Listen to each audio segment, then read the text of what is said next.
whether Stephen Ross is still the owner of the Dolphins or not, to me, you have to pass this job up. No one should touch it with a 100-foot pole. Let's start about the claims that Brian Flores is making against Stephen Ross. If Flores is able to prove, if he has real evidence, whether it's texts, emails, voicemails, you have other, witnesses that speak to what Brian Flores is claiming, if there is somehow proof that comes out that shows Stephen Ross tried to pay Brian Flores in 2019 $100,000 per loss in order to help their draft stock, in order to get the number one pick, you got to kick Stephen Ross out of the league if you're Roger Goodell.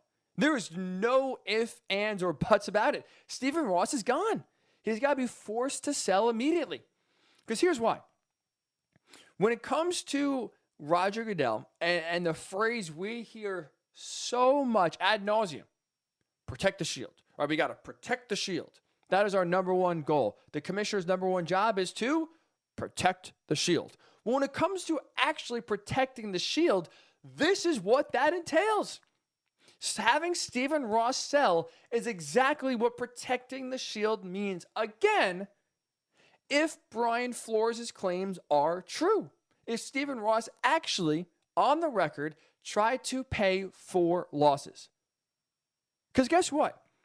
One of the biggest things going for the NFL, the reason why they are such an insanely popular sport and why they dominate the U.S. landscape, it's because of their competitive integrity.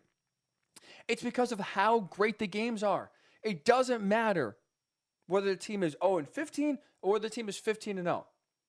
The saying and the cliche is around for a reason.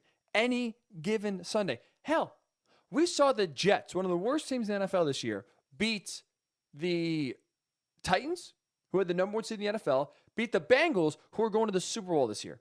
You had the Jaguars, the team with the number one overall pick, ruin the Colts season and force them to go home early, prevent them to go from the playoffs, beat the Bills earlier this year. The two Dolphins, two of the Jaguars wins, I should say, are against two of the best teams or the better teams in the AFC. It truly is an any given Sunday league. So people tune in because you don't really know what you're going to watch on a game-by-game basis, on a Sunday-by-Sunday basis. Like, there's a reason why the term witching hour was created. Because in the 1 o'clock Eastern slots, right, when it gets to around 3:30ish, and you're kind of having a lot of these games end at the same time, there's usually 3, 4, 5 fantastic endings that are going down to the wire. That hour between 3:30 and 4:30 Eastern is usually filled with chaos, where wins become losses and losses become wins, is what Scott Hanson always likes to say on NFL Red Zone. There's a reason for it, because every week these games are great. We are coming off, by the way, I would argue, the greatest postseason I've ever seen in my lifetime. I'm 27 years old.